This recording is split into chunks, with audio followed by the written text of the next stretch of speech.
Hello students, welcome to your own channel home study by Govind sir. आपका अपने YouTube channel home study by Govind sir पर स्वागत है। हमारा ज्योमेट्री का चैप्टर चल रहा है और ज्योमेट्री के चैप्टर में हमने बेसिक कॉन्सेप्ट्स बहुत सारे कवर कर लिए हैं, जिसमें लाइंस एंड एंगल्स के रिगार्डिंग कॉन्सेप्ट्स, ट्राइंगल्स के स्पेसिफिक कॉन्सेप्ट्स, सर्कल के कॉन्सेप्ट्स हम कवर कर चुके हैं। अब हमारे पास एक और स्पेसिफिक कॉन्सेप्ट बचता है और यहाँ से भी क्वेश्चंस एग्जाम में पूछे जाते हैं, इसलिए ये भी इंपॉर्टेंट कॉन्सेप्ट है। That is specific concepts on polygons. Means बहुभुज में कुछ स्पेसिफिक टाइप के क्वेश्चन पूछे जाते हैं। फर्स्ट ऑफ ऑल, पॉलीगन क्या है, क्या होता है पॉलीगन, बहुभुज क्या होता है। ऐसा कोई भी क्लोज फिगर जो लेंथ से बना हो, स्ट्रेट लाइन से बना हो, वो हमारा पॉलीगन कहलाता है। जैसे क्लोज होने के लिए मिनिमम 3 साइड्स की जरूरत पड़ती है, तो कम से कम 3 side, that means more than 3 sides का जो भी क्लोज फिगर होगा, 3 और मोर देन 3 साइड्स का जो भी क्लोज फिगर होगा वो हमारे लिए पॉलीगन।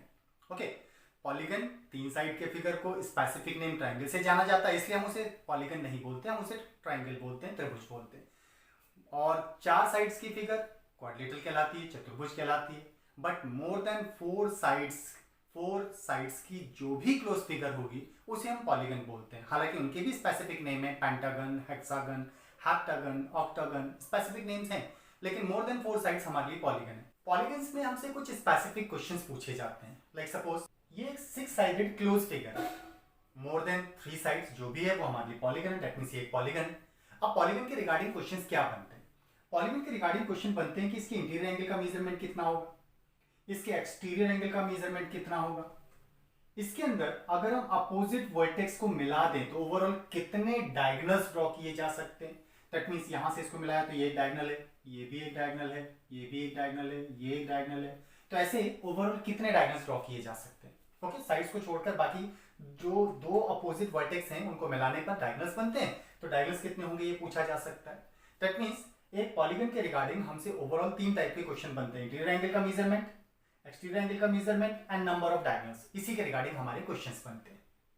पॉलीगन्स के लिए एक टर्म यूज किया जाता है, रेगुलर पॉलीगन। इसको समबहुभुज कहा जाता है। रेगुलर पॉलीगन का मतलब है कि अगर किसी पॉलीगन की सभी साइड्स की लेंथ आपस में बराबर हो तो उसे रेगुलर पॉलीगन कहा जाता है। अगर किसी बहुभुज की सभी भुजाओं की लंबाई आपस में बराबर हो तो वो रेगुलर पॉलीगन कहलाता है। अब रेगुलर पॉलीगन के रिगार्डिंग ही हम कॉन्सेप्ट्स को डिस्कस करने जा रहे हैं, क्योंकि अगर पॉलीगन की सारी साइड्स की लेंथ अलग अलग होगी तो उसके ईच ऑफ इंटीरियर एंगल का measurement, each of exterior angle का मेजरमेंट अलग अलग हो जाएगा, तब हम फाइंड नहीं कर सकते। दैट मींस पॉलीगन के कॉन्सेप्ट रेगुलर पॉलीगन समबहुभुज पर ही एप्लीकेबल होते हैं।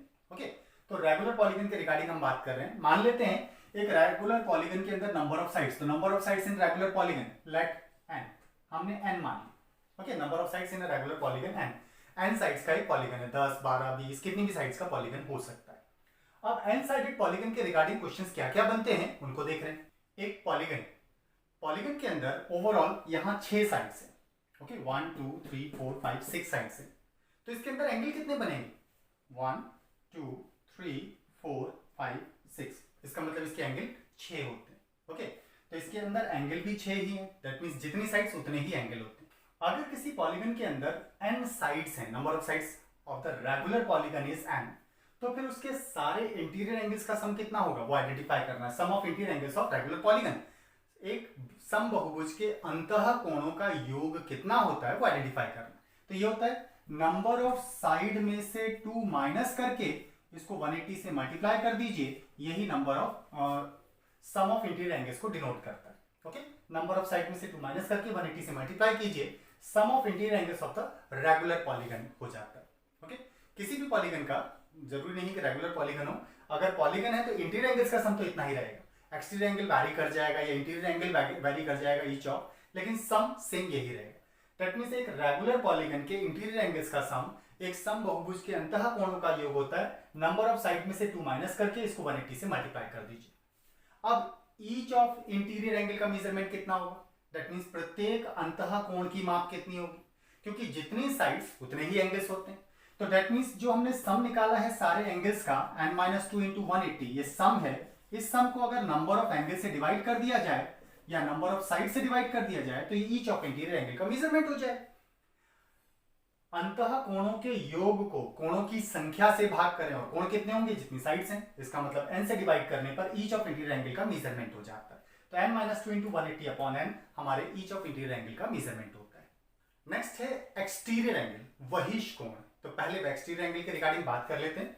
एक पॉलीगन का एक्सटीरियर एंगल किसे लिया जाता है, हम इसके बारे में बात कर रहे हैं। आप पॉलीगन की किसी भी एक साइड को बाहर की तरफ अगर एक्सटेंड करते हैं तो फिर एक्सटीरियर एंगल बनेगा।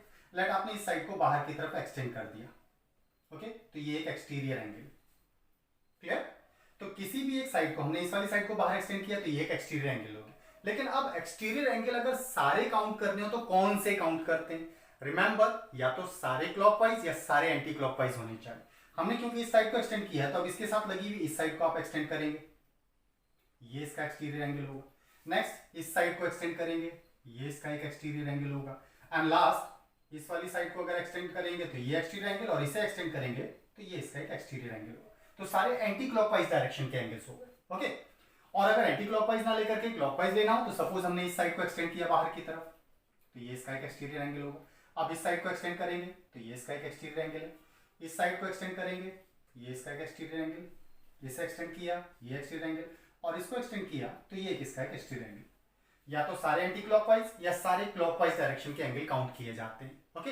ऐसा नहीं हो सकता कि एंटी क्लॉकवाइज और क्लॉकवाइज दोनों ले लें। लाइक सपोज हमने इस वाली साइड को एक्सटेंड किया और इधर से इस साइड को एक्सटेंड कर दिया, तो इसे एक्सटेंड करने पर एक्सटीरियर एंगल तो बन रहा है और इसे एक्सटेंड करने पर ये भी एक्सटीरियर एंगल बन रहा है, लेकिन ये एंटी क्लॉकवाइज है और ये क्लॉकवाइज है।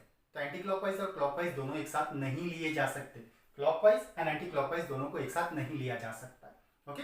तो जब हम एक्सटीरियर एंगल की बात कर रहे हो, सम ऑफ एक्सटीरियर एंगल या फिर each of exterior angle in regular polygon की बात कर रहे हो, तो हम एंगल कौन से लेते हैं? हम एंगल केवल और केवल क्लॉकवाइज डायरेक्शन, सारे क्लॉकवाइज या सारे एंटी क्लॉकवाइज डायरेक्शन के एंगल्स को लेते हैं, ओके। जिगजैग ऑर्डर में एंगल्स नहीं लिए जाते।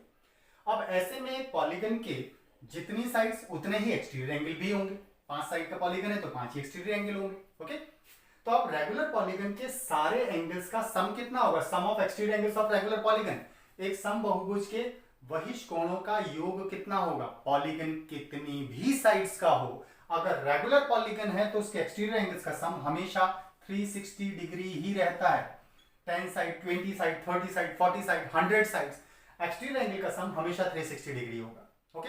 अब यहाँ रेगुलर पॉलीगन है या नहीं, डजंट मैटर। अगर एक्सटीरियर एंगल के सम की बात कर रहे हैं तो सम 360 डिग्री ही रहेगा पॉलीगन की, ओके। अब ईच ऑफ एक्सटीरियर एंगल का मेजरमेंट कितना होगा? Measurement of each exterior angle, प्रत्येक बहिष कोण का मान कितना होगा? अगर ये निकालना हो तो यहां जरूरी है कि पॉलीगन रेगुलर पॉलीगन हो। अगर रेगुलर पॉलीगन नहीं हुआ तो ईच ऑफ एंगल का मेजरमेंट अलग अलग हो जाएगा। हर एक एंगल का मेजरमेंट सेम रहे, इसके लिए जरूरी है कि हमारा पॉलीगन रेगुलर पॉलीगन हो, तभी हम उसका ईच ऑफ इंटीरियर एंगल और ईच ऑफ एक्सटीरियर एंगल का मेजरमेंट बता सकते हैं। तो ईच ऑफ एक्सटीरियर एंगल कितना होगा? अब क्योंकि 360 इसके सारे एक्सटीरियर एंगल्स का सम है, इसको नंबर ऑफ एंगल से डिवाइड कर दें तो जितनी साइड्स उतने ही एंगल्स होते हैं, that means number of side से डिवाइड कर दें तो ये ईच ऑफ एक्सटीरियर एंगल के मेजरमेंट को डिनोट करता है, क्लियर। सम बहुभुज के बहिष कोणों का योग 360 डिग्री, जबकि इसके प्रत्येक बहिष कोण का माप 360 बटे भुजाओं की संख्या n हो जाएगा। पॉलीगन का नेक्स्ट कॉन्सेप्ट है number of diagonals of polygon. एक पॉलीगन बहुभुज में विकर्णों की संख्या कितनी होती है, ये भी पूछा जाता है। अब डायगोनल्स क्या होते हैं? इसके जितने भी वर्टाइसेस हैं, इन वर्टाइसेस को डायरेक्टली मिलाने पर तो हमारी साइड्स बनती हैं, लेकिन अगर एक वर्टेक्स को छोड़कर, दैट मींस एडजेसेंट वर्टेक्स जो है उनको छोड़कर अगर अपोजिट वर्टाइसेस को मिलाया जाए तो डायगोनल बनता है। लाइक सपोज यहां से इसको मिला दिया, ये एक डायगोनल है, दैट्स द डायगोनल। यहां से इसको मिलाया तो ये भी एक डायगोनल है, यहां से इसको मिलाया तो ये भी एक डायगोनल है। तो ओवरऑल एक पॉलीगन के अंदर कितने डायगोनल्स बन सकते हैं, ये डिपेंड करता है कि पॉलीगन में साइड्स कितनी है। नंबर ऑफ डायगोनल्स आइडेंटिफाई करने के लिए भी पॉलीगन का रेगुलर पॉलीगन होना जरूरी नहीं है, नंबर ऑफ डायगोनल्स बताए जा सकते हैं किसी भी पॉलीगन। तो number of diagonals of polygon identify करने के लिए नंबर ऑफ साइड के साथ नंबर ऑफ साइड में से 3 माइनस करके मल्टीप्लाई कीजिए एंड डिवाइडेड बाय 2, ये इसके नंबर ऑफ डायगोनल्स को डिनोट करता है। That means n into n minus 3 upon 2 number of diagonals को डिनोट करता है। इन कॉन्सेप्ट के बेसिस पर एक क्वेश्चन लेते हैं। क्वेश्चन है find the number of diagonals in octagon, अष्टभुज में विकर्णों की संख्या बताओ। अब नंबर ऑफ डायगोनल्स के लिए इन्होंने कहा अष्टभुज, ऑक्टागन में नंबर ऑफ साइड्स कितनी होती हैं? नंबर ऑफ साइड्स विकर्णों की संख्या, सॉरी नंबर ऑफ साइड्स भुजाओं की संख्या, ऑक्टागन में 8 होता है, ये बात आपको याद रखना पड़ेगा। ऑक्टागन, हेक्सागन, हेप्टागन, इनमें कितनी कितनी साइड्स होती हैं ये आपको याद होना चाहिए। ओके, तो number of sides in octagon 8 होता है। अगर नंबर ऑफ साइड्स हमें पता है तो नंबर ऑफ डायगोनल्स हम बता सकते हैं। नंबर ऑफ डायगोनल्स, साइड्स को अगर हम n लेते हैं नंबर ऑफ साइड्स को, तो डायगोनल्स होता है n इंटू एन माइनस 3/2, ये नंबर ऑफ डायगोनल्स को डिनोट करता है। n हमारे पास 8 into 8 minus 3 that is 5/2 that is 4, that means 4 5 20। तो ऑक्टागन में 20 डायगोनल्स होते हैं। एक अष्टभुज के अंदर 20 विकर्णों की संख्या होगी। नेक्स्ट क्वेश्चन है, find the number of sides in regular polygon in which the measurement of each interior angle is 144 degree. एक रेगुलर पॉलीगन का अगर हर एक angle, each of interior angle, प्रत्येक अंतः कोण 144 डिग्री का हो। रिमेंबर, अगर इंटीरियर एंगल या फिर एक्सटीरियर एंगल ईच ऑफ दिया हुआ है, ईच ऑफ इंटीरियर एंगल या ईच ऑफ एक्सटीरियर एंगल का मेजरमेंट दिया है, तो फिर हमारा पॉलीगन रेगुलर पॉलीगन ही होना चाहिए, तभी हम उसकी कैलकुलेशन कर पाएंगे। रेगुलर पॉलीगन समबाहुभुज नहीं हुआ तो फिर हम नहीं बता पाएंगे। एक समबाहुभुज के प्रत्येक अंतःकोण की माप 144 डिग्री है, तो बताओ इसमें कितनी भुजाएं। नाउ नंबर ऑफ साइड्स अगर हम n लेते हैं तो ईच ऑफ इंटीरियर एंगल का मेजरमेंट फाइंड करने का कॉन्सेप्ट हमारा क्या होता है? ईच इंटीरियर एंगल का मेजरमेंट हमारा होता है n-2 into 180/n। n-2 into 180 sum of interior angles, इसको नंबर ऑफ साइड से अगर डिवाइड कर दें तो ईच ऑफ इंटीरियर एंगल का मेजरमेंट हो जाता है, जिसकी वैल्यू क्वेश्चन के अकॉर्डिंग 144 डिग्री आपको दे रखी है। दैट इज, इसको सॉल्व करके n की वैल्यू आइडेंटिफाई करनी। सो क्रॉस मल्टीप्लाई करते हैं तो that is 180 n minus 360 will equal to 144 n, ये हो जाए।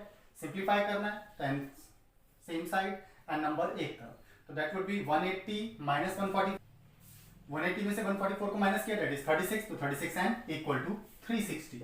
सो n will be 10, that means number of sides हो जाएंगी 10 हमारे। ओके, तो अगर किसी पॉलीगन का, रेगुलर पॉलीगन का each of interior angle 144 degree है, किसी समबाहुभुज के प्रत्येक अंतःकोण की माप 144 डिग्री है, तो उसमें भुजाओं की संख्या, नंबर ऑफ साइड्स 10 होंगी। अब इंटीरियर एंगल के कॉन्सेप्ट के थ्रू कैलकुलेशन हमें थोड़ी ज्यादा करनी पड़ती है। अगर हम इसी को एक्सटीरियर एंगल में कन्वर्ट कर लें तो किसी भी पॉलीगन के इंटीरियर और उसके एक्सटीरियर एंगल का सम 180 डिग्री होता है। तो इंटीरियर एंगल के थ्रू हम एक्सटीरियर एंगल आइडेंटिफाई कर सकते हैं। तो ईच एक्सटीरियर एंगल, प्रत्येक वही कोण का मान कितना हो जाए, क्योंकि इंटीरियर और एक्सटीरियर का सम 180 डिग्री है, तो 180 में से इसे माइनस कर देते हैं 144, तो दैट वुड बी 36 डिग्री। तो ईच ऑफ एक्सटीरियर एंगल का मेजरमेंट 36 डिग्री हो जाता है। और अगर ईच ऑफ एक्सटीरियर एंगल पता हो तो फिर हम नंबर ऑफ साइड्स को इजीली फाइंड आउट कर सकते हैं। ईच ऑफ एक्सटीरियर एंगल हम कैसे आइडेंटिफाई करते हैं? Sum of exterior angle 360 divided by number of side that is equal to 36। इसको सॉल्व करके n फाइंड आउट कर देते हैं, नंबर ऑफ साइड्स हो जाएगा। ये सॉल्व करना ज्यादा आसान होगा। So that would be 36n cross multiply करेंगे equal to 360, so n will be 10। यहां हमें इंटीरियर एंगल के कंपैरिजन में कैलकुलेशन कम करनी पड़ रही है, तो इसलिए इंटीरियर एंगल के किसी भी कॉन्सेप्ट को एक्सटीरियर में कन्वर्ट करके सॉल्व करना ज्यादा आसान होता है। एंड रिमेंबर, इंटीरियर और एक्सटीरियर एंगल का सम हमेशा 180 डिग्री होता है। पॉलीगन के concepts comparing to other concepts हमारे इजी कॉन्सेप्ट्स हैं। केवल 5 ही स्पेसिफिक वैल्यूज को आइडेंटिफाई करना होता है, that is sum of interior angles, value of each of interior angle, sum of exterior angle and measurement of each of exterior angle and number of diagonals. 5 ही specific concept है जहां से हमारे question बनते हैं। और छोटा सा कॉन्सेप्ट है, यहाँ से कई बार क्वेश्चन पूछा भी गया है, इसलिए इंपॉर्टेंट कॉन्सेप्ट है। तो प्रैक्टिस कीजिएगा एग्जाम्स में, एग्जाम के रिगार्डिंग क्वेश्चंस की। इन कॉन्सेप्ट के साथ हमारा ज्योमेट्री का चैप्टर कंप्लीट हो जाता है। तो आज के लिए इतना ही रखते हैं। अगर आपको हमारा वीडियो लेक्चर पसंद आया तो प्लीज हमारे चैनल को सब्सक्राइब, लाइक एंड शेयर जरूर कीजिएगा। आज के लिए इतना ही। Thank you for today. Thank you.